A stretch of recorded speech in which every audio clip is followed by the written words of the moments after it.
long-term relationship problems. Yeah, what about them? Why do we grasp at them even though they seem painful? Why is marriage so difficult? What is the solution? Yeah.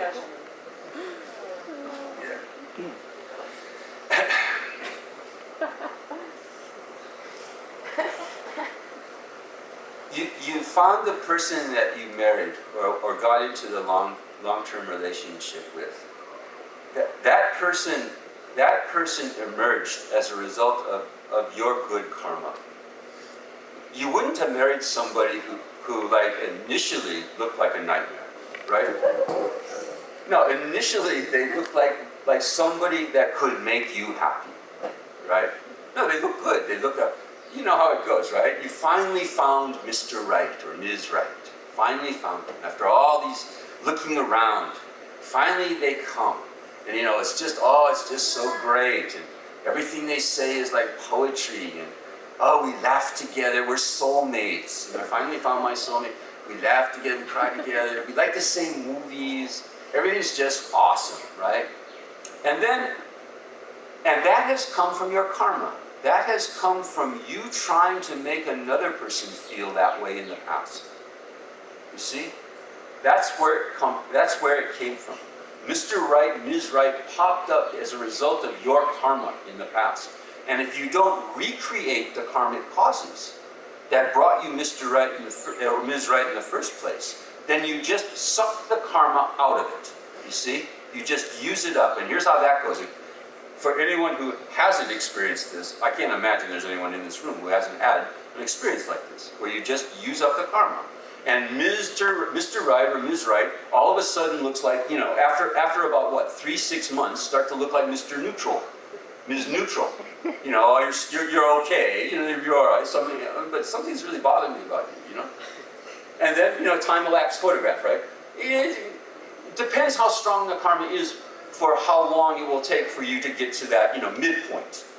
If you don't recreate the causes that brought you the person in the first place, the experience of having Mr. Right or Ms. Right in the first place. You're just using it up. And then if the time-elapse photograph continues, and Mr. Right all of a sudden turns to Mr. Wrong. Over the course of 6 months, 1 year, 3 years, 5 years, 10 years. Ms. Right turns into like your worst nightmare. Did they change? Did they change? Well, they probably did, actually. But your perception of them changed as a result of your changing. Your perception of them changed as a result of your changing. Your perception of them went from Mr. Right or Ms. Right to Mr. or Ms. Wrong. And that's a change in your karma, you see? You used up the karma that brought you Mr. or Ms. Right. So how do you maintain a good long-term relationship, okay? For no extra charge, free marriage counseling here, okay?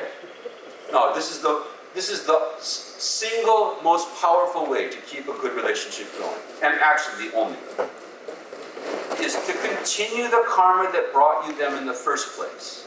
In other words, stop worrying about what you can get from them and worry about what you can give to them.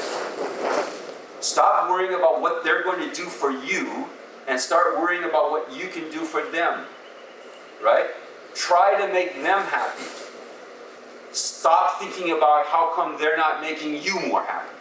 You see, turn the karmic tables around. Start recreate the causes that brought you them in the first place by serving them, by trying to make them happy, by trying to suss out what could make their life better for them. And try and do that for them. And then you're creating the karma for having a good relationship. And if you're not doing that, you're just using up the old karma. You're just using up whatever old karma you had that brought you the relationship in the first place. And it will go wrong. It will definitely go wrong. It will definitely go sour. Unless you're recreating it like that. Yeah? So I always tell the old joke. I get to tell my jokes over and over again. There's a new crowd. I got a new crowd. But I've been in several long-term relationships, marriages, and so forth. I know what it's about. And maybe you are familiar with the words. These are the words that really make you break out into a sweat. When your partner says to you, honey, we need to talk about our relationship. And that's code word for, you're a big loser. And you've been making me really unhappy, and we need to talk about how you're going to stop being such a loser and start being, good to me again. And so maybe you've heard those words, and maybe it knows how, how it feels. You start like thinking, well, is there any excuse I can make to not have this conversation? Is the trash need to be taken out? Or, and you probably have also said this to someone else. Honey, we need to, because, we all have this inverted idea that it's someone else's job to make us happy. And it's someone else's power, it's in someone else's power to make us unhappy. And so we think, well, if we can talk about a relationship, i.e. if we can convince the other person to stop being such a loser and to start being like somebody who's trying to make me happy again, then we'll be happy. So try it differently, change it up. When you're having a difficult time with your partner, say, you can start with the same opening. You can say, honey, we need to talk about our relationship. And then kind of like watch them squirm a little bit and, look at their watch and go, I don't know, and oh my God, here it comes. And then change it up and say, what more could I do for you? Did you like the flowers I brought you last week, or should I get other colored ones? Did you like the red ones, or would you prefer the white ones this week? Did you like the white chocolate, or would you rather have milk chocolate? Can I take you out to dinner? What can I do for you? And that's the secret of a good relationship, right there. Full stop. Okay? What can I do for you? So, on the other hand, okay? No, I mean, karma sometimes takes time. Karma takes time to ripen. And if you're in a karmic hiatus, where no matter what you do to try to please the other person, they don't seem to be pleased. That's not coming from your trying to please them now. That's coming from old karma. The running out of the good karma that brought you them in the first place, and old karma of you being nasty to other people in the past.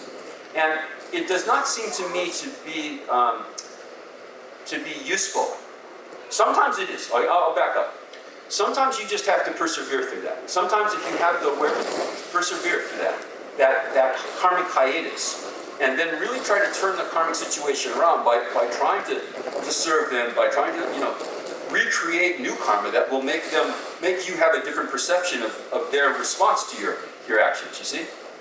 But if there's a hiatus that goes on too long, or that gets really nasty, I sometimes get the question of like being in an abusive relationship. Is it a dharmic practice to stay in an abusive relationship? And the answer to that question, generally speaking, is no. And the reason for that, so there are times where there is this kind of hiatus in the karma. There's a period where it's just gone so wrong that your best and most compassionate act is to get out of the relationship. But here's how you should think about it.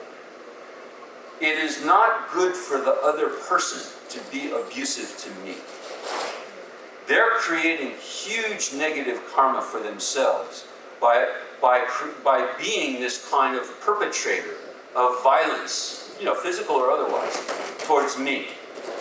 And it is not a spiritual activity to be a doormat.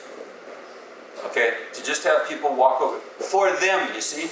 Because of them. So out of compassion for them, it's sometimes the best thing to do is to get out of the relationship. You see?